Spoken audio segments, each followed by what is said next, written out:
Hello everyone and welcome back to Planet Chloe. I'm Chloe and I'm here to give you some environmentally friendly tips that will help the planet and also help you to have a better lifestyle as well. And welcome back today where we are again in my garden on this really nice spring day, and I have lots of flowers out here in the garden today. And today we're going to be looking at growing our own potatoes, as it's the right time of the year to start doing that at this time towards the end of March. Let's get going.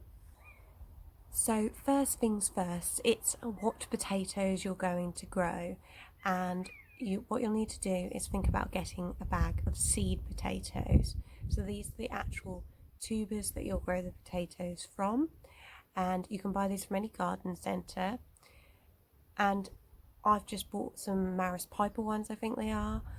But if you do find that you've got some potatoes in the fridge that you bought from the supermarket that you didn't get around to eating and they have started to sprout, then you can give that a go as well. And I did that last year and they worked fine.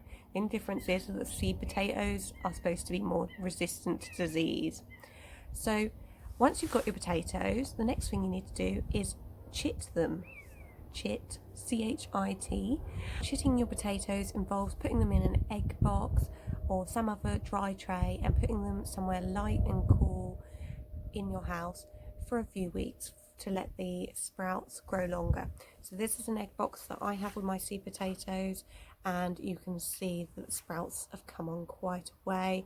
Got quite long ones now, and when they get put into the earth, the sprouts will be facing upwards towards the sky and then earth covered over the top.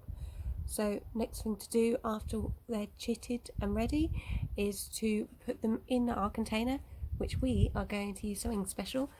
We are going to use my spare compost bin. So to grow your potatoes, you can either use a bucket, no smaller than this really, which is a standard 10-litre bucket, or you can go higher and higher. You can of course grow potatoes in a trench in the ground, but containers are just easier because you can move them around and they just take up less space if you're going higher with your potatoes rather than going across a wide area.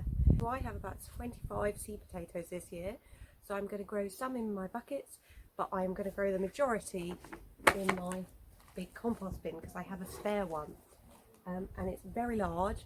I've already put in about 2 feet of depth of multi-purpose compost, mixture of store-bought compost and also compost that I made myself. So now all I'm going to do is layer the potatoes about 10 inches apart from each other on top of the 2 feet of earth that I've done, and then cover them in some more earth, then do another layer of another probably 4 or 5 potatoes, and then some more earth again, remembering to make sure that sprout is facing up towards the sky.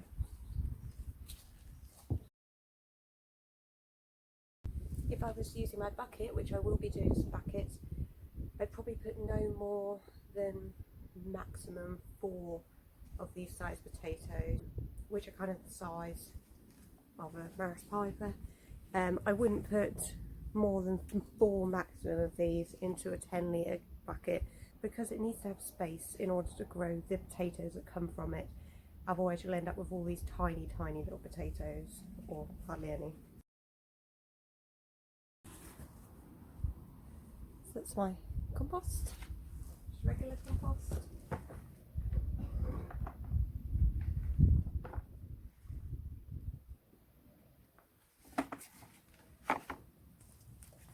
In terms of the compost bin, you probably need about 5 inches of compost between each layer of potatoes, and I wouldn't do more than 3 layers of potatoes for this size compost bin. So we're probably talking about maybe maximum 15 seed potatoes in there in total to let grow.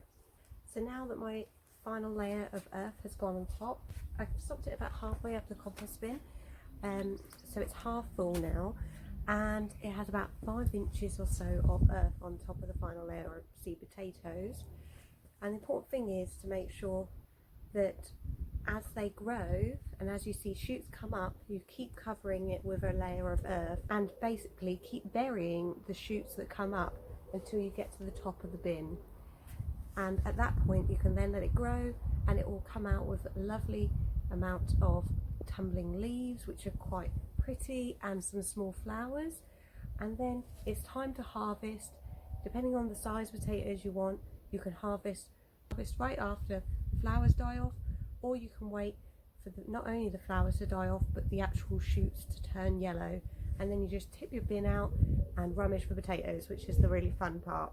It's important to keep our potatoes moist but not soggy, so with a compost bin it's quite good because there's no bottom to it, so the water should drain out to the ground. But if you are using a bucket, then consider how much you're watering it, because it won't have the same drainage because you won't have holes at the bottom.